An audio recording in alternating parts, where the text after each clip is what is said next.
a director, you get into these situations where I just have to get this at all costs. And if it's not working out, like if it's just not clicking, I still have to get the shot. Yeah. Sometimes you got to take control of the situation. You have to develop a quick relationship. When you're able to create sort of a team environment on set, it just makes for better content.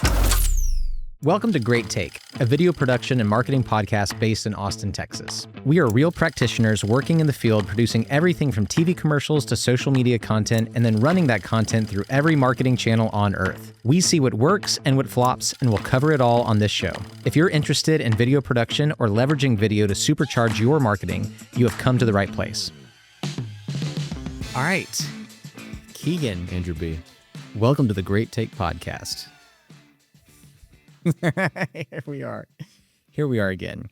All right, we've got a high-level question to go over today, and that is, how do you direct talent on camera? And I think we ought to address both untrained talent and trained talent. So like your non-actors, your CEOs, your founders, your customer testimonials, and also talent that's like doing real acting chops and narrative spots.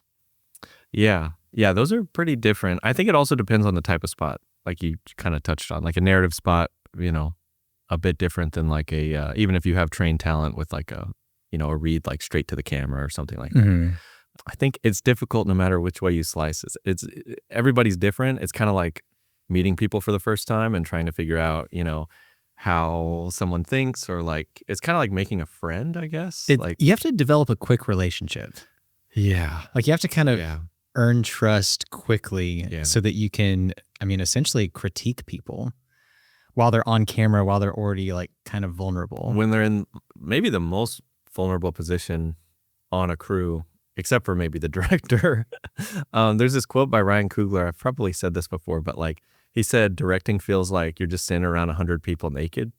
And like, that's exactly what it feels like sometimes, because, you're making split-second decisions. You don't know if you're doing the right thing or not. And like for an actor, I think that's maybe double true. Yeah. Because you're not only making those decisions, taking agency in like the story and like the piece itself, but also like you're extremely visible doing these really, sometimes stupid or like wacky things, or sometimes dramatic things, or, and you've got like 50 people watching on monitors, like everyone can see every pore on your face. It's like really, I don't know. So I feel like good directing with anybody, either like talent or real people, we'll call them, is like it starts at the beginning of the day. So it starts when someone gets there, especially if you don't know them already.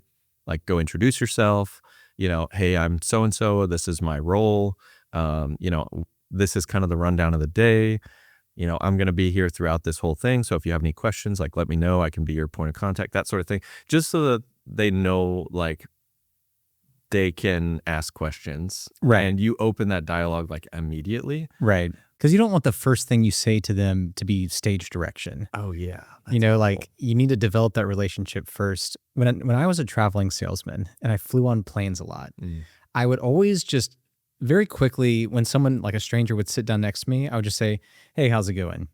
And like, it left me open to a talker if someone's going to talk my ear off for the flight. Yeah. But there's a part of me, because I always sat next to the window. I always wanted to be on a window.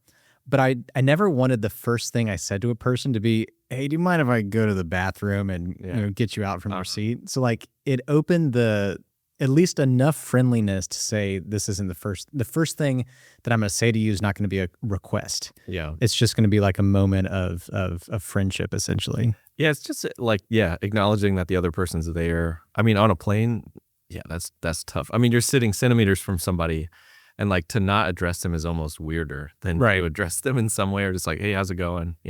Both going the same way, What are some of those ways that you make an inroad with talent in that first conversation? And then I kind of want to ask about how you make inroads with talent when you're actually on set doing the directing. Oh, yeah.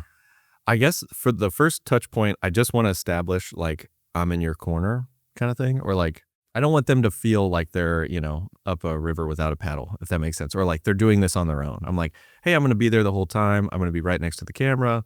We're going to do, this, then I think we're going to move to this scene. And I appreciate you being here." Like, I always saying thank you for being there, even though, everybody's getting paid. But it's, they're giving us something. So Totally. it's just better to say thank you. And I think the first thing oh, where you from? Or did you drive in today? Or did you drive in last night? Or what? Do a little Dale Carnegie. Yes, you do a little. Ask some questions. Hello there, Andrew. That's so interesting, Andrew. You can really work their name in. I think that's a big thing too. If you can memorize talent's names beforehand, that's huge. Same with crew, obviously, but we're talking about talent. But yeah, names. Oh my gosh. Not only is it easier for you when you're like constructing a scene or blocking stuff out to be like, hey, Tiffany, can you move over here and sit next to Carlos? And, we're going to put you guys, whatever.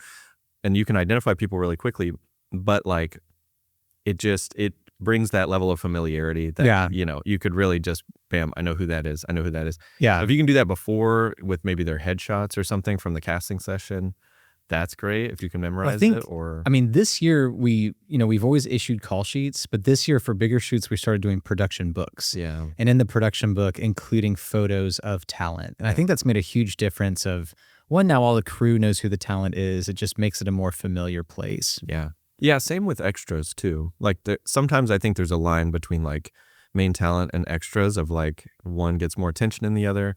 And I think in some ways that's true out of necessity, but then trying to memorize extras names as well, unless you have like hundreds of people that, I guess that would be different. But if you have like less than 10 people, you should really try to know everybody's names or just be polite about it. Try your best. I know there's a lot going on and whatever, but like these folks are just like, you're the only one basically giving them instruction. So it'd be great if you could, converse with them. They know your name, so it would be great if you knew theirs. Tell me about when you do start to direct talent. What is your approach on kind of gauging how much direction they need? Any sort of like tips and tricks of getting that performance out of talent? And I think right now I'm just thinking about like trained talent, like we're actors doing a narrative spot.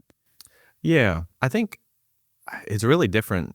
Everybody's different. Everybody's experience is different. Everybody's access to whatever emotion you're trying to get is different.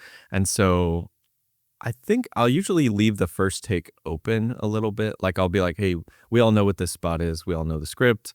We all know the lines, whatever. Like this is what I'm imagining would be going on. And then just seeing what happens. And then you learn a lot the first take. I mean, you learn a lot with the camera and maybe the move doesn't go quite right or whatever. So you might just burn that anyways. But like, seeing what happens on the first take, and then sometimes, oh, you said an interesting thing. Let's go in that direction. I like that more. That's something I hadn't thought of. That's something that took me by surprise when I really got into directing is, similar to working with a storyboard artist. Like sometimes whether it's a storyboard artist or just the actor on set, they will bring things out that I hadn't thought of. And I'm like, wow, that's a lot cooler than what I had in my head. So let's go in that direction. Yeah. It's kind of scary to think that you go in with all this planning and construction of this narrative or this scene or whatever, and you go in and then it changes like suddenly. That's scary for me personally. Well, and it's an ego check too. Definitely. Because like it's when you realize that you hadn't thought everything through or there's a better idea out there, and then you kind of have that decision to make of like, do I feed my ego or do I feed the project? And I would say a good director always feeds the project. Yeah. And goes with what's best for the spot. Yeah, that's something we say a lot, I think, is like the best idea wins. It doesn't matter like whose it is. And at least on our cruise, we definitely like facilitate an air of like, if you've got a suggestion, maybe choose the right time and maybe go through the right channels for it, just so there's not a bunch of confusion. But like best idea wins. Like we want to hear it all. And so, there's a lot of moments where you see a first take and you're like, okay, wow, let's do that, because that's, like you said, better than I had thought. And then there's a lot of times too where like the first take, you're like, okay, we learned a lot on that one, and now we know what we don't want, and that's good too, because then you can say, all right, well, I see you're doing this. Can you always want to be like specific about the feedback, right? I've like early on, I think I was trying to dance around it to be a little bit nicer and be like, maybe try it more this way or whatever. But it's good, especially with a trained actor, to just be like, hey, you're doing this weird thing with your mouth. Yeah. Maybe try this instead. It's maybe something the person's not even aware of. Well, and oftentimes, if they don't get it after a couple takes, I'll just say, hey, let me borrow you for a second. And I'll just bring them around and watch the monitor. Yeah. Just so that they can see like the little tick or the, if they're smiling just a little bit at the end of the line when they're supposed to be flat faced. And usually that's all it takes is, I see what you mean. Okay. And then they go back and they correct it. But that was kind of a step for me to learn of like, I just come look at what I'm looking at, and then I think you'll get it. Hey, real quick, if you're enjoying the conversation, be sure to subscribe and find us on Instagram at Bennett Creative or our website, bennettcreative.co. Back to the conversation. I think that works for some folks for sure. I do worry with some people, it's like a people They can reading. get in their head. They can really, and then they start overthinking something, or like the worst to me, and maybe this is a personal taste thing, but the worst is like when an actor cuts a take short because they're thinking about their performance while they're doing it. Yeah. And then they're like, that's not what I wanted to do. And they just stop the line. I'm like, I would rather finish a bad take than have half a take that I can't use, And so, because sometimes if they get in their own head, they're doing something that they think is wrong. But then afterwards, I'm like, that was great. That's what we've been looking for. And then, oh, okay. All right. I can do that again. I think there's another music example here of in a previous life when I played music a lot, there were bands that I was in where guys would want to just like talk about the song for like 10 minutes before actually practicing it for the first time. And that always drove me crazy because it was always my approach about, let's talk about it briefly and then let's dive in and make mistakes. Yeah. And then let's correct them on the next time we do it. And I think that's always been kind of my approach with directing. Similar to like staying pretty open on that first take is like, let's dive in, let's see what the camera does, let's see how people move. Because frankly, I can't see everything in my head, but I can see it in the monitor. Right. Yeah. And so if we just do one take with the expectation of making mistakes, okay, now I can see I need to adjust the timing on the main character. I need to adjust the timing on the background. Okay, this thing that I thought the camera should do should actually do the opposite. Exactly. And it's like you need that first take to see those mistakes and correct them. Yeah. All right, here's a question. How much should a director direct an actor? Man. Tell me about the spectrum. Yeah. Because some people need very little. Yeah. They get the script, they get the scene, they get the feeling, the emotion that you give them, and then they just run with it and give you great options.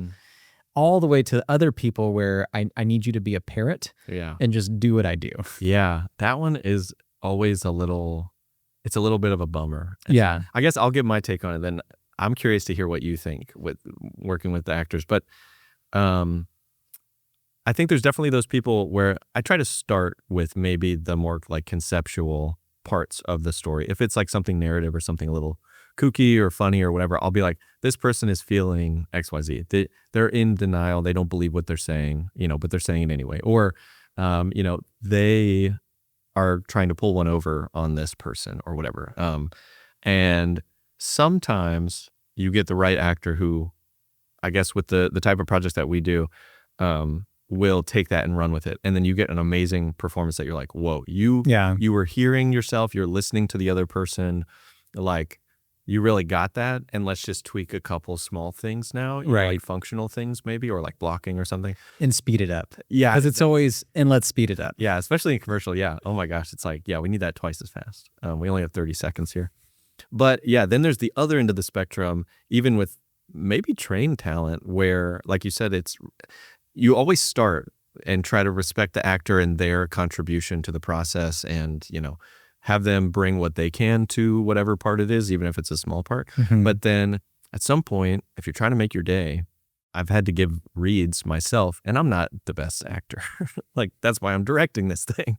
And so I'll give a read and just be like, can you just repeat how I do it? Yeah.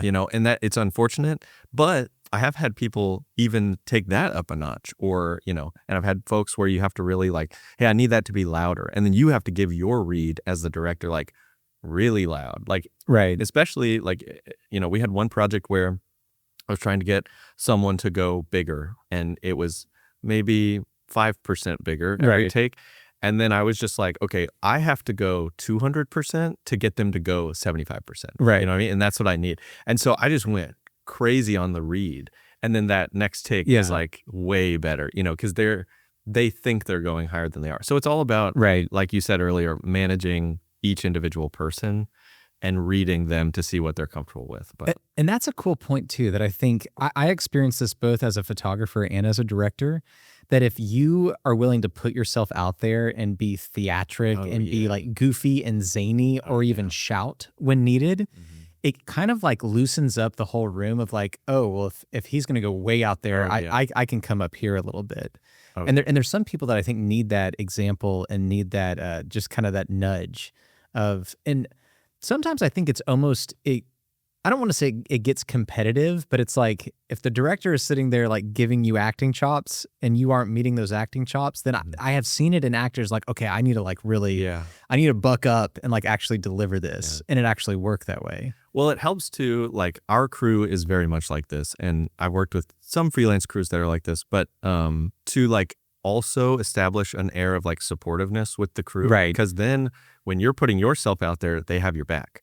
Like, I might do something really stupid or goofy or whatever to try and get a read out of somebody, but I know like my folks got my back, you know, like, I'm not really being judged for this. I'm in a comfortable environment to give these reads also, and hopefully the actors are too. So I think that's a big part of it as well. But and like in between scenes, like, I know that actors get in their head and like a scene ends and they kind of walk off set wondering how they did. Yeah. And so I think it's also important for a director in between those scenes to just go by and say, hey, that turned out great. I love what we did. We definitely got there. Thanks for working with me, and kind of build them up again, you know, before the next scene goes. If it was sort of like a rough take at things. Yeah. Especially if you have to do like, 20, 30 takes to get something. Sure. Yeah. You definitely need to do a little massaging afterwards, or like a little debrief. Yeah, I guess you could say. But I think on a functional level, not just during those scenes, but I guess during anything where you're having to do a lot of takes, or maybe the camera's glitching, or you can't get the move or whatever, and it's taking forever. Just asking the actor, hey, do you need some water? Do you want to snack? Do you need to step away or whatever? Like, if you're doing takes over and over, especially if you're loud or if you're crying, or like functionally checking in on them as well. Yeah. Because I think as the director, you're their safety net. Like, no one else, everyone obviously cares about each other on a set, or I would hope so. Yeah. But like, you are kind of their first point of contact. Yeah. Or you should be.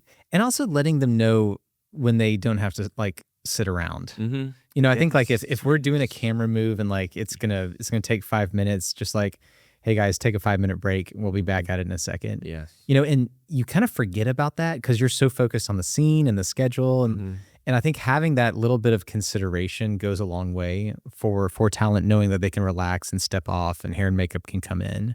I think also letting them know like what we're seeing is helpful. Like, are we here on you, in like a super close up? Are we wider? Do we see your full body? Actors will ask that sometimes, and it's like a cue for me to be like, oh yeah, I'm not like communicating that scene. I got busy thinking about something else.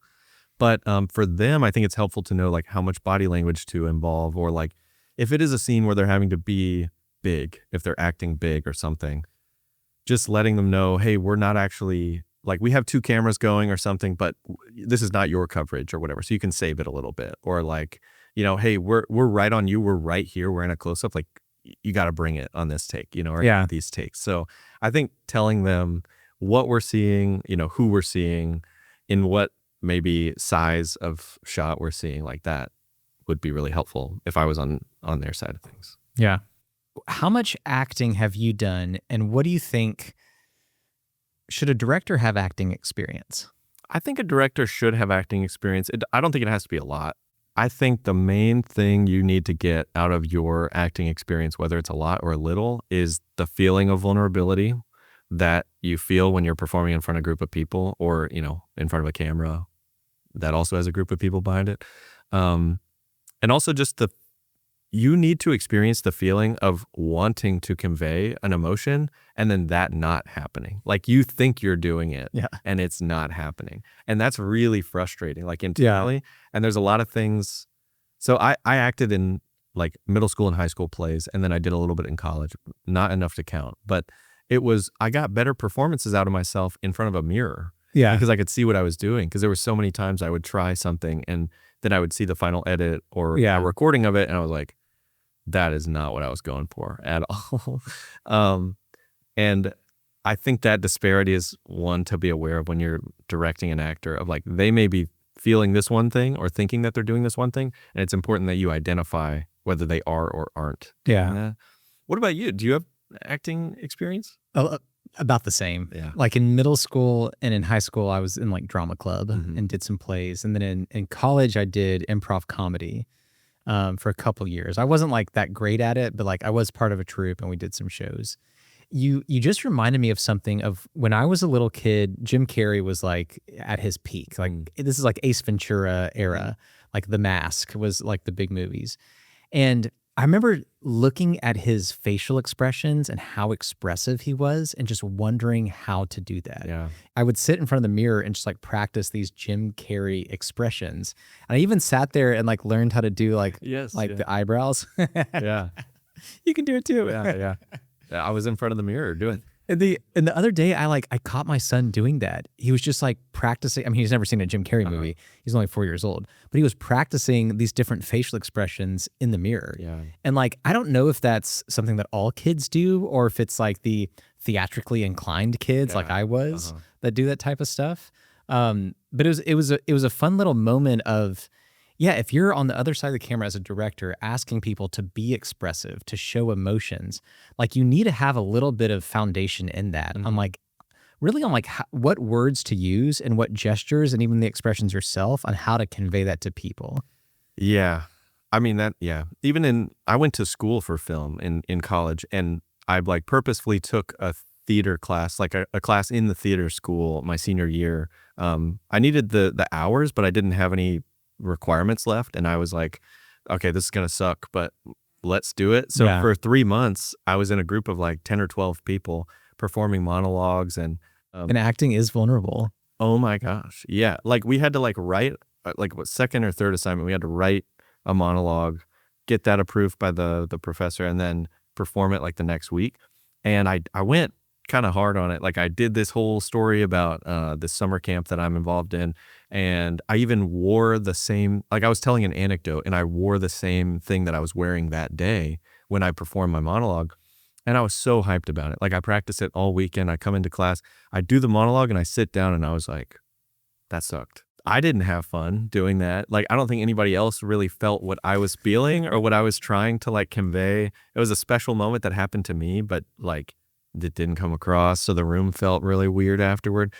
And I think it was like so important for me to sit in that weird vibe in the room. Unfortunately, like that stuck with me because it was so uncomfortable. And so when I think an actor maybe tries something on a set and it doesn't go so well, I think it's important to like catch them when they fall, if that makes sense, because I've felt like that, and like I wanted to crawl out of my skin.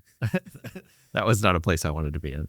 I think there's in improv comedy, the loneliest job in show business is the stand-up comedian, because you're by yourself on stage, and if you fail, you fail alone. Whereas something that I always loved about improv is that you did have a team there. And so if you started kind of like stumbling and you didn't know where to go with it, someone would like jump in and be like, and then an asteroid hit the moon, and like, and now you're on to another scene. Right. And so I think when you're able to create sort of a team environment on set, it just makes for better content. Oh my gosh. When people are supporting each other, when there's a positive attitudes on set. And I think a lot of that just comes, trickles down from the director and sort of the tone that you set with the rest of the crew there. Yeah, that's a difficult thing to manage, because you're managing so many things. You're managing people and schedule and, assets and maybe a location or whatever. And so it's easy to get wrapped up in that. And I've done it. I'm sure every director has, but to like keep your wits about you and keep yourself in sorts and sort of like realize that it does trickle down. Like you kind of set the vibe a little bit, right? Or like it's really maybe the strongest personality, but that usually comes from the top, And so I think you set the vibe on the set, and that's something, I mean, anybody, you don't have to be an actor or involved in film. You can walk into a room and be like, okay, this sucks. I don't want to be in here, or you can be like, oh, it seems really friendly. Everybody's chatty. And then like we said earlier, I mean, making your crew also feel like you've got their back, they've got your back. This is a collaborative thing. It's not like a one-man band type deal. And if you get stuck on a scene, this is something that's happened to me, but like you're doing 20 takes, the actor is maybe not getting it, or like you're not being clear in your direction, or it's a sensitive thing and it's hard to convey or whatever. I've gotten stuck in those moments and it's like, I don't know what to say differently. And then you end up repeating yourself, all right, let's cut. And then you say the same direction you already said, like, that's not helpful, like, obviously it's not working. And so having crew that back you up and that you enjoy working with and you trust their tastes and things like that, like building that, sort of like family around you, maybe somebody that you trust will come up and say, hey, what if we, I'm noticing this thing that you're not noticing, or like the camera's a bit too close. Maybe we back up, give them some space to move around or something. Or it can be a functional note, or it can be a performance note, and sort of spark like, yes, like they're tapping into something I'm not realizing. So here now, because of that idea from, a crew member, your DP or whoever, like you can then form a better note. I mean, this is more of a crew topic, or like how to run a set topic. But something that I always have to give guidance on to people that just join our crew, or they're really young in the production world, is I want your feedback. I want to hear your feedback, but it needs to go through me. Yeah, the worst at the right time. Yeah, because the worst thing in the world is when an actor is trying to act, and all of a sudden 3 or 4 different people are giving them feedback, which is like, I mean, it's amateur hour if that happens. But every now and then it'll happen with a brand new person, and that's always the feedback. Is like, I'm totally open to feedback, but just put it through me first, so that our talent only has one source to listen to, not a bunch of different chefs in the kitchen. Oh my gosh, that's huge. Yeah. Every idea is great. Like, best idea wins. But you got to pick your moments. Like, even on bigger crews that I've worked on where I was just maybe in the lighting department or camera department or something, like maybe I did have an idea about a scene, not usually about performance. It was usually a functional note or like a technical thing. But you've got to go through your channel. So I talk to my gaffer or my best boy or whoever, and then they maybe raise it to the DP if it's big enough, and then they maybe raise it to the director if they like it. So you got to go through the levels, because you can't, if everybody is around the director's cart or whatever, the monitor, like blah, blah, blah, blah, blah, like, whoa, that's way too much stimulation. You know what I mean? Like, you've already got a million things going on. You really just need, that chain of command to sort of like streamline things. So tell me about moments where you just have to take firm control. You're always against the clock. Oh yeah. You always have to get, these shots. And at the end of the day, like, you just have to get the performance, Like, you have to get a performance. You have to get a performance. Yeah. And there's certain shots in a commercial where if you don't get it, the commercial fails. Yes. And it's usually the opening shot and the closing shot. Yeah. And so as a director, you get into these situations where I just have to get this at all costs. And if it's not working out, there have been times where I will literally just tell talent, do exactly what I do. Exactly. Like, if it's just not clicking, I still have to get the shot. Yeah. Even if that means like kind of going beyond the bounds of what a director is supposed to do, and kind of going into like, doing mimicry, which I never want to do. Yeah. But every now and then it's like we just have to for the spot to be successful. Yeah, it's unfortunate. I wish that wasn't ever the case. Like you said, that's like the last thing I want to do. And I always am like really apologetic when I have to do that. I like, I want them to have involvement. I want actors to have a say and agency in this thing or their character or whatever, even if it's a commercial. Like, it doesn't matter. It's fun to be involved in the creative process. And so it's definitely a last resort. I watched this documentary Facing Nolan recently. Shout out Jacob Hamilton. Yeah, right? He's a great DP. But there was a part where there was some situation between him and a batter. I want to say it was Bo Jackson. I can't remember. But anyways, he hits the guy from the mound. And somebody asked him about it later in the dugout, and he said, sometimes you got to take control of the situation.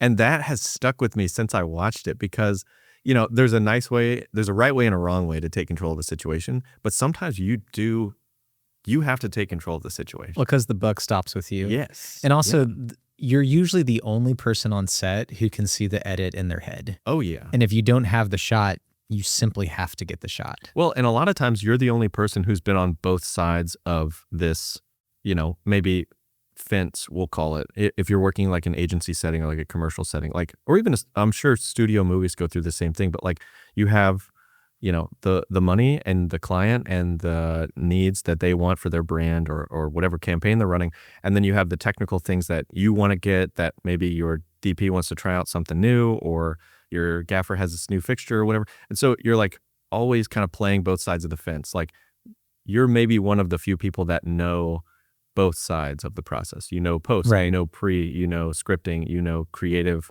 you know, you've seen the storyboards. You maybe not everybody has, or like you've talked with the people paying you, you know, and maybe nobody else has. So like you're privy to all the conversations, Right. and all of that gets swirled around. And like you said, the buck stops with you. You have to get this thing. You know how important it is. Maybe nobody else does, or maybe very few people do there. My old boss told me this. He was a director that really mentored me with directing, is people will tend to forget an awkward moment or, a rough around the edges comment Yeah. on set Yeah. if the spot turns out great. Yeah.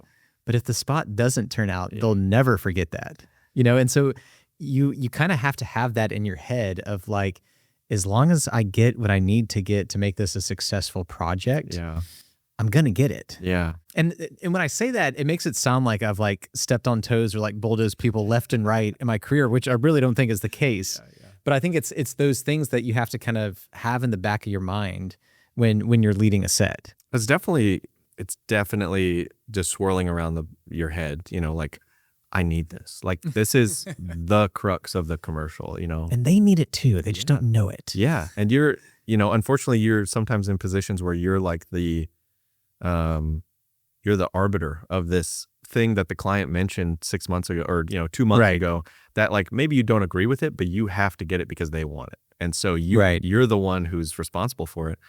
So I think to get those things, mimicry, unfortunately, is a way to do it. I also think maybe if it's something more simple, like you're needing someone to do something seemingly candid, you could, there's terminology that we use sometimes to roll a camera in secret and have someone maybe do a real task or like talk to them and maybe get the line out of them. I guess that's more for like a documentary setting. But yeah, so like something like, hey, let's 50-50. And let's roll in secret. Or you could use the UK term, turnover or something. Just anything to be like, everyone knows we're rolling, but that person should not know that we're rolling, That reminds me, with my old boss, his name was Scott Edwards. He does great documentary work. And we were interviewing Jimmy Vaughn, the brother of Stevie Ray Vaughan. And Jimmy Vaughn's been interviewed 1,000 times about Stevie Ray Vaughan. And so like, the interview was just it was just very low energy. He was kind of saying the same things that he's probably said, for the last 30 years or whatever. And so finally Scott was just like, Jimmy, I'm not a musician, I'm not a guitar player. Was Stevie really that good? Like, was he really as good as people talk about? And it pissed off Jimmy Vaughn. Poke the bear. Yeah, he poked the bear. Yeah. And then Jimmy delivered this line of like, Stevie could walk into any blues club in Texas and wipe the floor with whoever's on stage. Wow. It was like something to that effect. Yeah. And it literally became the opening line It's like the thesis of the documentary. And it was like he made, like, Jimmy didn't like him after that, but he got the line. Yeah. And then I don't know this, but I think when Jimmy finally found the spot, he was like, oh, okay, I get it. Yeah. I get what he was doing there. Yeah. I've even had situations where I have to do, I guess not something where I make somebody mad, but something where you do something in secret, or they don't know that you're rolling, or, they think it's for something else. Yeah. But then you end up using it in another spot in the piece. And even after that take, like I'll maybe go smooth it over with them and be like, hey, actually, like I was doing that for this reason. Like, it's an amazing take, we just had to get there or something. Like, but I think everybody involved, unless it's a documentary, most people know that like, it's always make believe. So you gotta do, you're just like playing. That we're around. playing to the camera. Yeah. So it is what it is. And there's like a saying, pain is temporary, film is forever. And like, obviously safety first. That's not even a question. But I think that saying speaks to like, we're going to put that up on the wall here. that saying really speaks to like, okay, this moment is really uncomfortable for me, for you, for everybody, whatever, but it's what we need right now. Yeah. Like visually, that's what we need on camera. Or like, this thing is going to it's going to put your operator in an uncomfortable position, or or just doing overnight shoots. Yeah. In general. Yeah. Or it's like, but we're doing night exteriors in the back alley, and it is what it is. Like, pain is temporary, film is forever. So there's, we're talking about mimicry as a last result. We have had a couple clients who basically have asked us to do that for them. Mm-hmm. And it's usually they're not actors. You know, these are attorneys, or I think it was a doctor was another instance. Where it's like, this guy's not an actor. He knows he's not an actor. Yeah. Like, and so he'll kind of approach it, just tell me what you want me to do and just do it for me. Okay, I get it. I can do that. And so that's just like one small example of when like I think mimicry has actually worked. And then there's some other, I've had other experiences working with voiceover artists where we basically just need the pitch to either go down or up. Yeah. And so, and this is a little heavy-handed, but I think it's useful of if you have a musical background or not, to be able to convey to a voiceover artist, hey, you said HEB here for Texans instead of HEB here for Texans. Right. And like there's something more conclusive about coming down. Definitely. And something more like, you know, asking a question or just like making an exclamation about going up. Yeah. And so I want to ask you about the relationship between, because you're a musician as well. Mm-hmm. Tell me about being a musician and being a director and how those things play into each other. I think, like you said, that's a note I give to actors all the time, especially like less trained actors. Maybe they gave a great delivery from notes you already gave, but then like the ending, you just want to conclude it or whatever, or a tagline, you really need to hit the last beat or whatever. So I'll even use like a visual of like my hand. Yeah. I'll be like, at the end, you went like this. So I really need this to go up, and then we're down at the back, you know, at the end of it. Right. And so I do think music plays a huge role in directing. Even if you're not a musician, like to be aware of pacing and rhythm and, you know, pitch and things like that all plays into it. I think you have to know the rhythm of the shots that you need, especially if you're doing big camera moves or something, and you have 5 seconds to get this shot because it's a 30-second piece or whatever. Like, you need to sort of be aware of how fast that feels. Yeah. You know, you can't just be like, yeah, I think it's 5 seconds. Like, you got to time it out. Yeah. Or like, really feel the rhythm of it and just internalize this spot or whatever you're making, and then feel it as you're shooting it. And another thing that helps with that, I think, like we were talking about earlier, people being faster or louder or whatever, I've started like within the last few months calling action in the emotion that I need them to bring. Yeah. And that has helped a lot, actually. Yeah. It's something like I didn't think would help that much, but it kind of just plays into like you're, like you said earlier, you're setting the mood in the room. Right. And after take, I mean, you oftentimes do need to lift the mood in the room. Yeah. And so there have been times where I'll be like, all right, here we go. We're going to do it again. And it's a beautiful day in Austin and action. Yeah. And usually just that little thing will kind of make people smile and get back into it. Yeah. Yeah. And I guess sometimes at the risk of your schedule, it's helpful to maybe like, hey, let's take 5. Let's talk about this. You know, let's get you a drink of water. Let's reset the camera. Let's, you know, tweak a lighting setup for the next scene or whatever. Like, let's come back in 5 minutes or whatever. And I mean, I hate doing that. Like, I would rather stay in the scene. But if somebody's really not getting it and we need to talk about it for a minute, then that would, I guess, be, you know, one of the last techniques you would use. What is your trick for getting natural conversation in a B-roll setting? Oh, well, I think B-roll, if you're talking about no dialogue, you know, or not recording sound or anything like that, like slow motion or something, I think it's helpful to, and I know you have a similar trick, I think, but it's helpful to ask them to talk about something menial, just to have them talk about something. So my go-to is usually like, tell us about your last vacation, or tell us about your upcoming vacation, or what'd you do last weekend, or something where it's not, I guess a vacation is a positive thing, but they're more so just recounting facts. Yeah. So it's more like neutral. Yeah. But you can really take that either way. You could ask, you know, what was the best day of your life or whatever? And people have to think about it for a second, but maybe that gets them smiling. Or tell us about your kids, you know, and like have them say it to the other person in that scene. Yeah. My trick for getting some smiles, like if we're in a conference room and we need people like, you know, doing a conference, is always ask them, well, one thing I'll do sometimes is say, who's the funniest person in this room? And like, and people will always sort of like point to one person. Or the boss. Or the point to the boss. And even if they're not all that funny, we're now setting the scene for like smiling and like setting up even the expectation of comedy. Yeah. And then a question that I always use is, describe your favorite high school coach or teacher, because everyone has that. Yeah. And then, if someone's like, well, I didn't have a favorite. Okay, great. Describe your least favorite high school coach or teacher. And then I'll always use that to get someone talking in the room and then film other people's reactions to like get an authentic smile or authentic laugh or just like some head nods. Yeah. But that's more of a smiley one. I like your idea of, talk about your vacation or your kids for just kind of normal, candid moments. Thanks so much for listening. Be sure to subscribe to this channel and find us on Instagram at Bennett Creative.